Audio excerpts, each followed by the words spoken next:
It was almost funny how my life cracked open in the middle of something so mundane. I was sitting in the school library, balancing a stack of PTA raffle tickets on my lap, when my phone buzzed. I almost ignored it. I knew it was probably another group chat ping from the fundraising committee, but the subject line on my banking app notification was so stark, so wrong, that it made my stomach jolt. Balance alert, college fund account, 0 points. For a second, I thought I'd misread it. Maybe it was another account. Maybe I'd tapped the wrong thing. But the account number on the notification, it was the account. The one my dad and my late mom had opened when I was still in kindergarten. The one my stepmother had promised she was keeping safe till I needed it. I'd checked it just last month. It had more than enough to cover my first year at state. And now, nothing. I remember staring at the shelves of dusty encyclopedias across from me, the sharp smell of photocopier toner in the air, and feeling the world tilt. I slid my finger over the notification and opened the app. Transactions listed in red, page after page, all posted in the last 5 days. Withdrawals, transfers, none of them mine. The PTA president was chattering something about muffin table duty, but her voice was hollow in my ears. My hands were slick on my phone. This wasn't just money. This was my way out. My late mom's dream for me.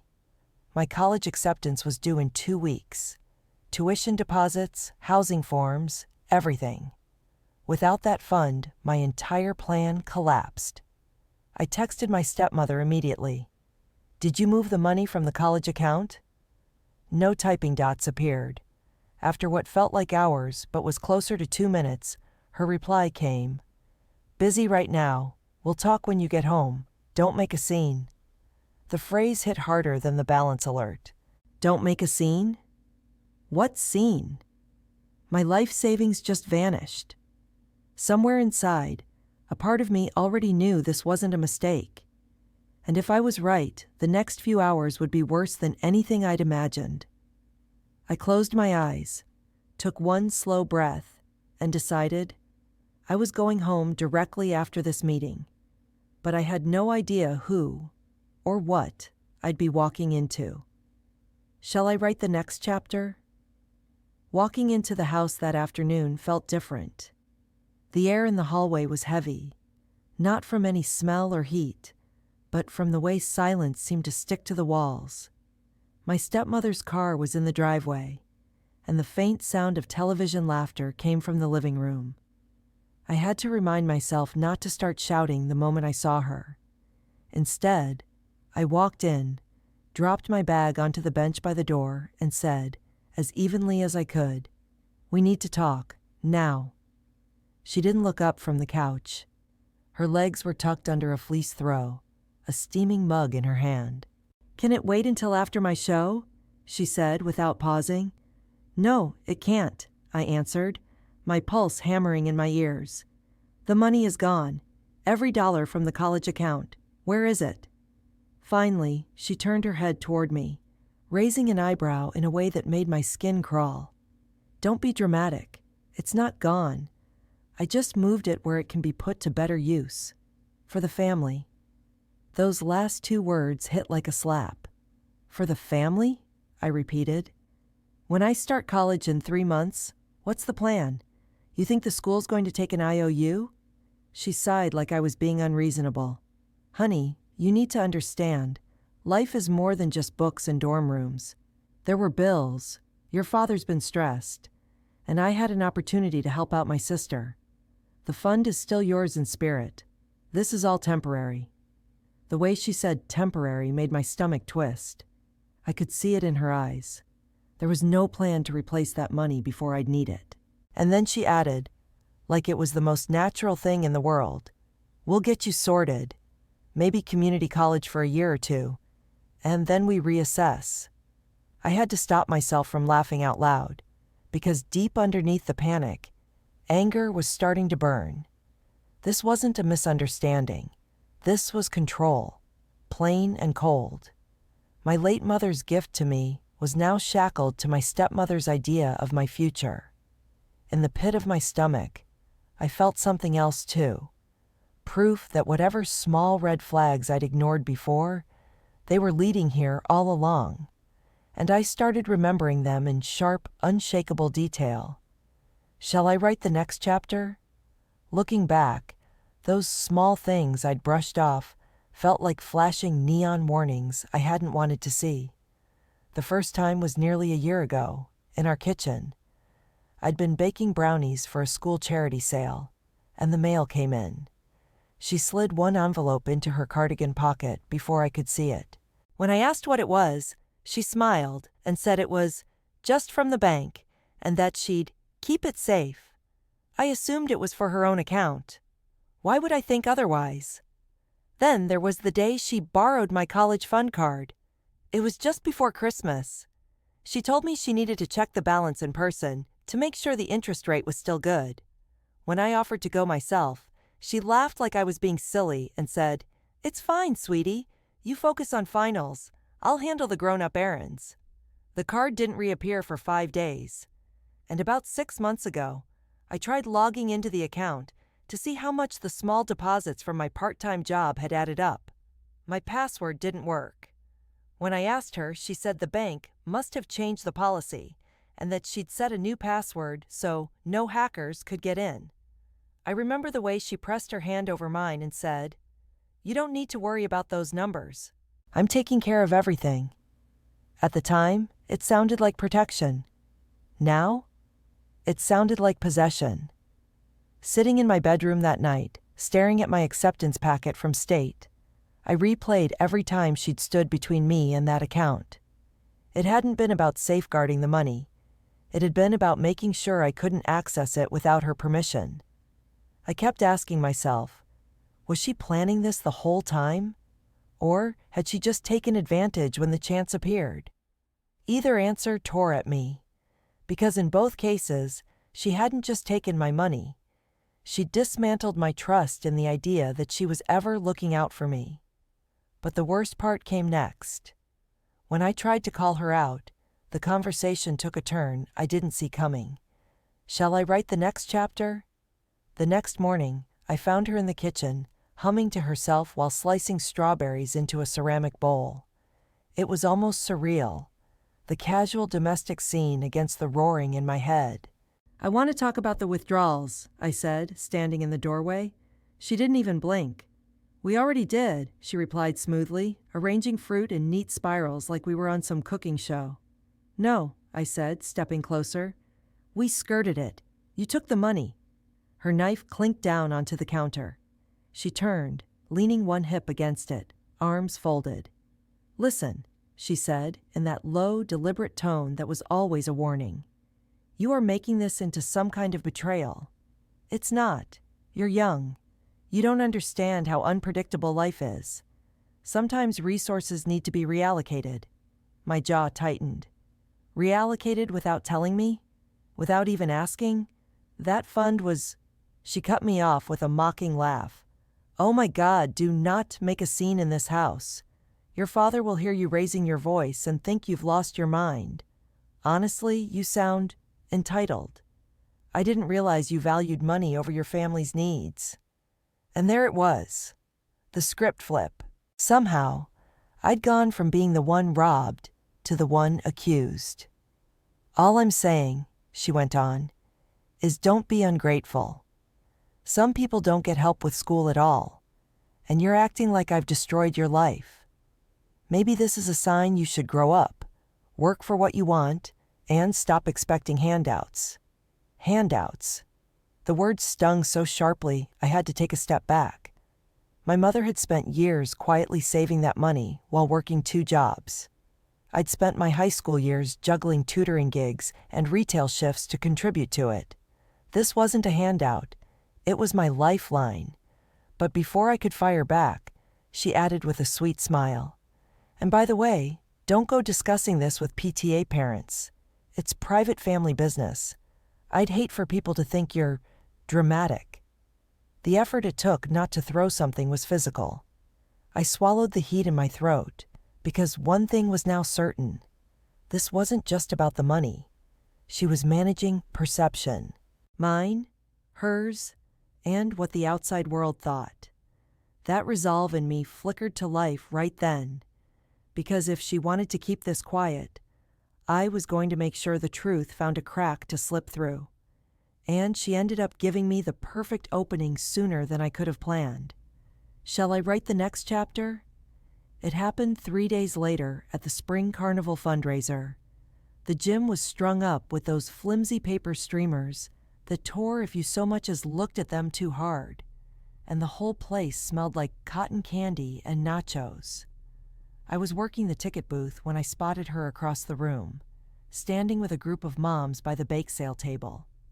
She was all smiles, gesturing with a paper plate in one hand, like she was holding court.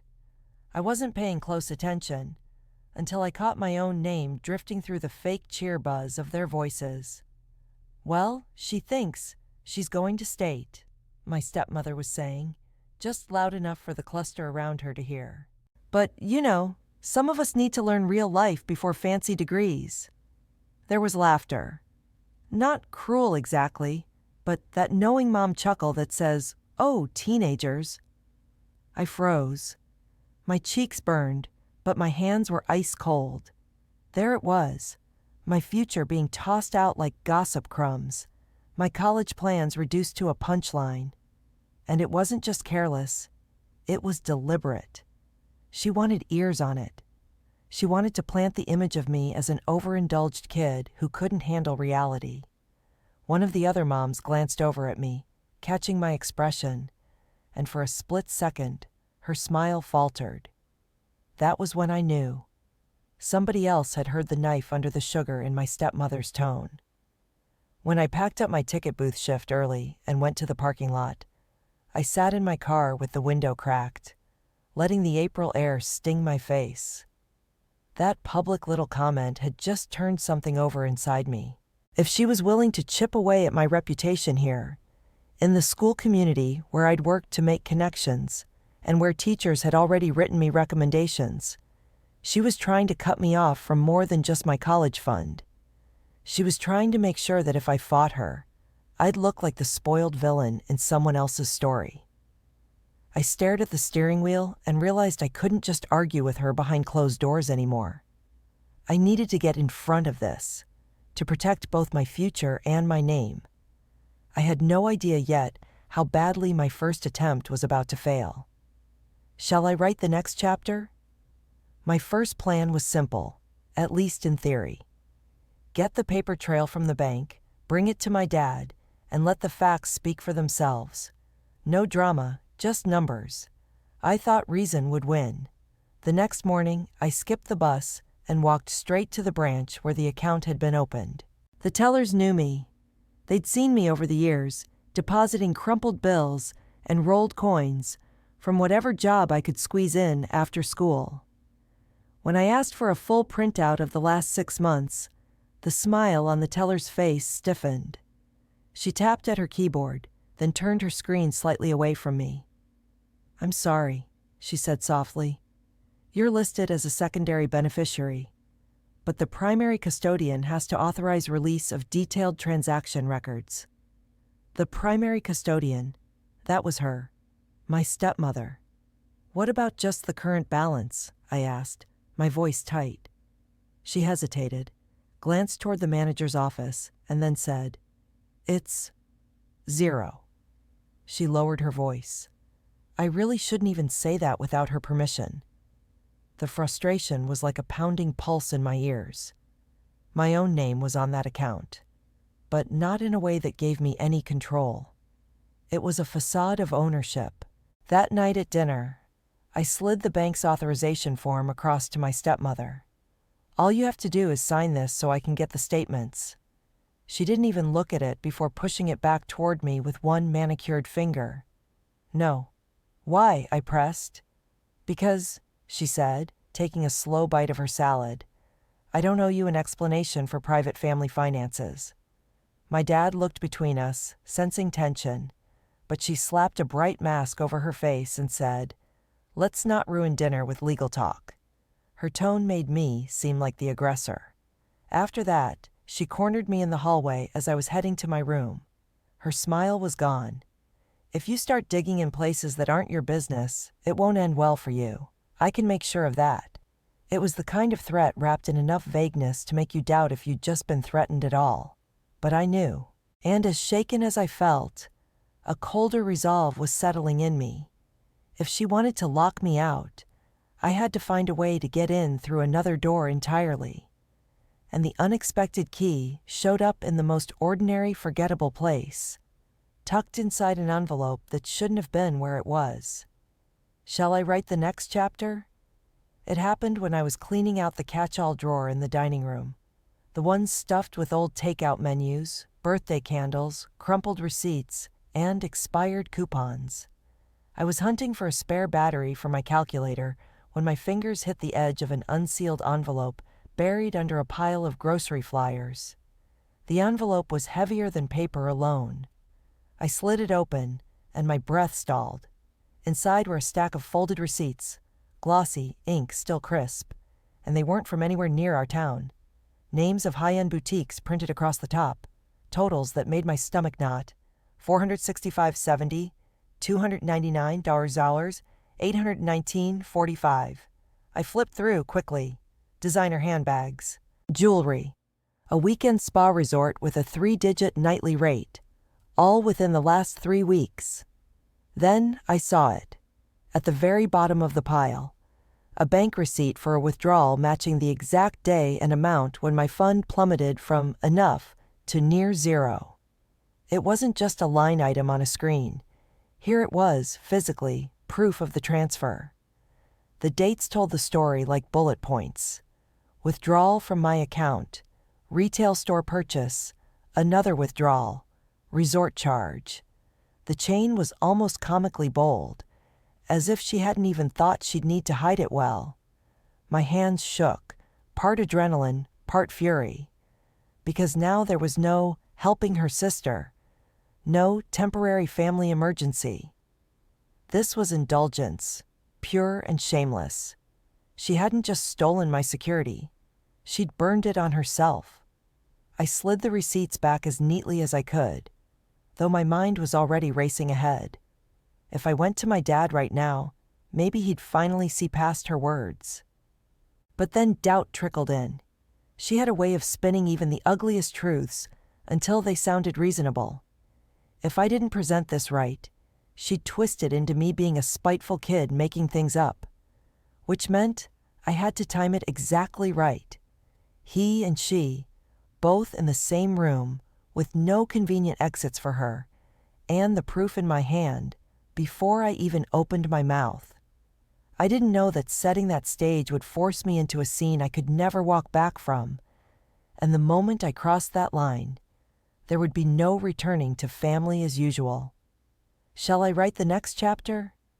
That moment came faster than I expected. 2 nights later, I walked into the living room to find them both sitting there. My dad half watching a baseball game, my stepmother scrolling on her phone. I didn't give myself time to think twice. I stepped in front of the TV, reached into my hoodie pocket, and laid the receipts down on the coffee table in a neat little fan. "What's this supposed to be?" my dad asked, squinting at the slips of paper. "Proof," I said, my voice trembling in spite of everything I'd rehearsed. Proof that the college fund wasn't touched for bills or emergencies. It was emptied and spent, here, and here. I tapped each receipt, one for the boutique, one for the jewelry, one for the resort stay, all within days of the withdrawals hitting my account. My dad picked one up, reading it slowly. My stepmother didn't even glance at them. "Really?" she said, her laugh sharp. "You went snooping through junk drawers to play detective? This is embarrassing." "Dad," I pressed, "look at the dates. They match the bank transactions, down to the day." Finally, my stepmother snapped her phone onto the armrest and leaned forward, her voice dripping with outrage. "Yes, I used some of that money. For family, as I've said. I've given you a roof, food, clothes, but you make me out to be some thief because I dared to redirect funds from a handout account you didn't even earn." That account was from your mom, wasn't it? My dad cut in, his eyes narrowing at her. The one she kept adding to even when she was sick? Her mouth opened, then closed. For a moment the room was silent, but for the distant crowd, cheer from the TV. Explain, he said firmly. She stammered something about family priorities and timing, but I could see the shift in him, the way his posture straightened, how he stopped looking at her and started looking through her. You spent it, he said flatly. Her voice trembled now. I was going to put it back. Enough, he told her. His voice was calm, which was how I knew he'd already made up his mind. In that instant, the balance of the room changed completely.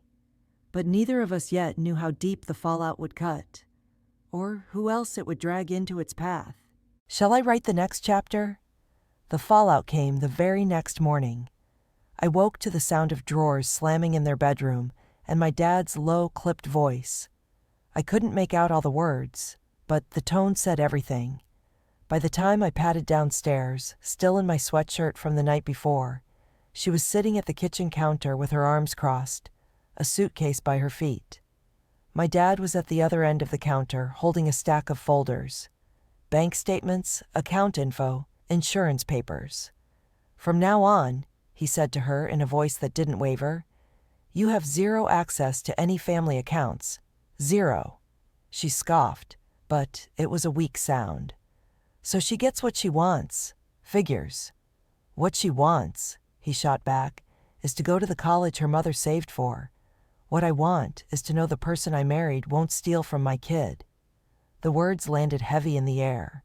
She grabbed her mug and took a long sip like she was untouchable, but her hand shook slightly as she set it back down. I kept quiet. This wasn't my fight to jump into. Not now. The power dynamic had already shifted, and I needed to be deliberate in every move from here on out. By the afternoon, my dad had gone to the credit union with me to create an account in my name only. He deposited what little remained from the original fund, just over $1,800, and told me, I can add more each month, but we both know this won't cover what your mother intended. We'll figure it out. It was a victory, but not the clean one I'd imagined. Because even with financial control ripped away from her, my stepmother wasn't simply going to fade into the background. She lived here.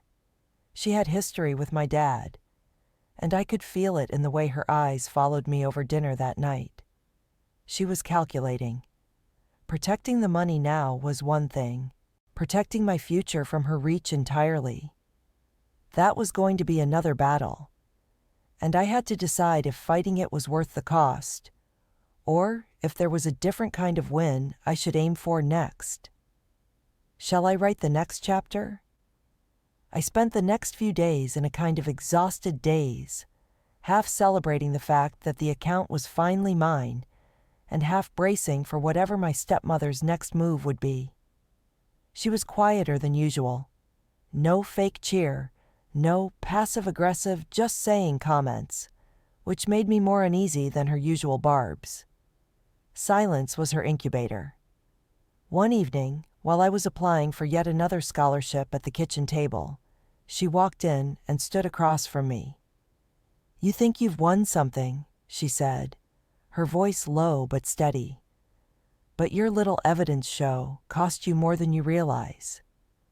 I kept typing, not trusting myself to ask what she meant.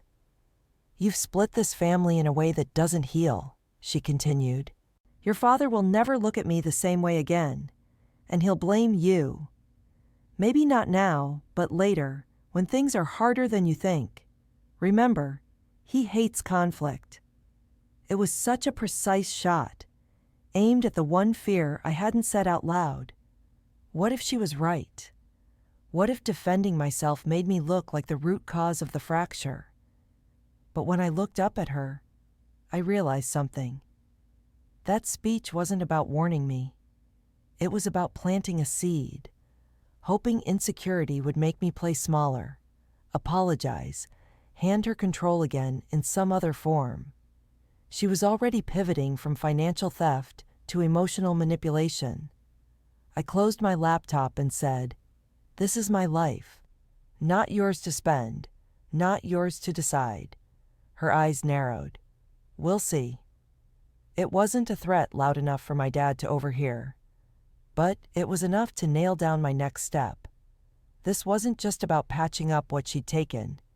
It was about locking every door she'd ever slipped through in the first place, which meant carving out a new plan, not just for money, but for where and how I'd live once summer ended. Because if she couldn't control my college fund anymore, she'd try to control my presence in this house. And as fate had it, the moment that plan began to form, an unexpected offer came from someone I hadn't spoken to in years. Shall I write the next chapter? The offer came through a late-night message on social media from my Aunt Claire, my mom's older sister. We drifted apart after my mom's funeral for reasons I didn't fully understand back then, though I now suspected my stepmother had more to do with it than I realized. Her message was short. "I heard about what happened. Call me first thing tomorrow. I have an idea." I stared at the screen for a long time.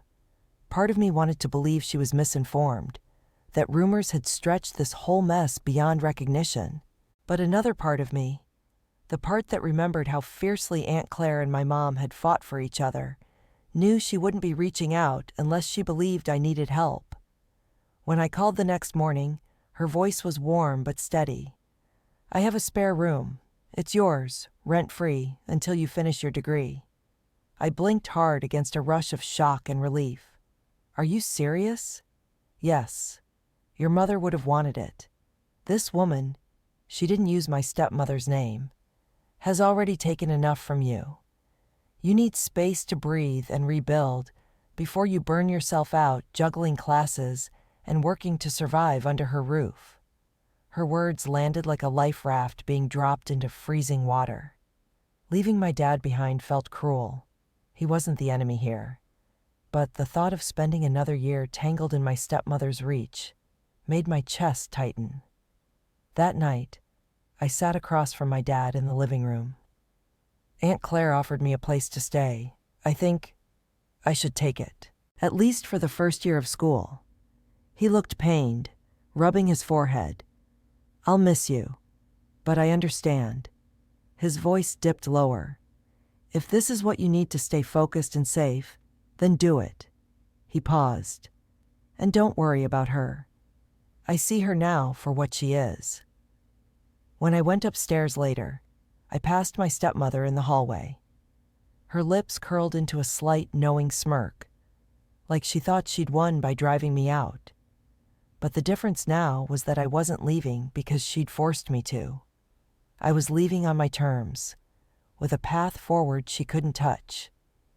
What I didn't know was how much lighter life would feel the moment I closed that door behind me for good.